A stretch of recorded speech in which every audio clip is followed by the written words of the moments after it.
আসসালামু আলাইকুম। সবাই কেমন আছেন? আশা করি সবাই ভালো আছেন। তো আমি ইনকিউবেটর দিয়ে প্রথম এই যে আমার লাইফে প্রথম কিছু বাচ্চা ফুটাইছি।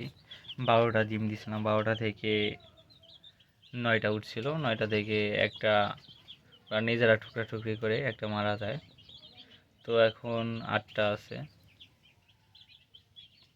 তো ভাই, আহ, হাঁসের বাচ্চা ছোট থেকে লালন পালন করা অনেক সহজ, কিন্তু মুরগির বাচ্চা অতটা সহজ না। এদেরকে অনেক যত্ন করে পালতে হয়।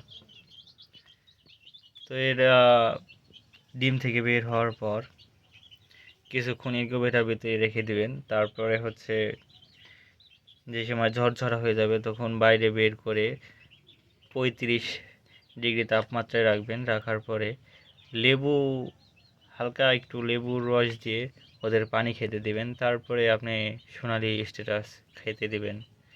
তারপরে আর একটু বড় হলে চাল দিতে পারেন, খুদ দিতে পারেন।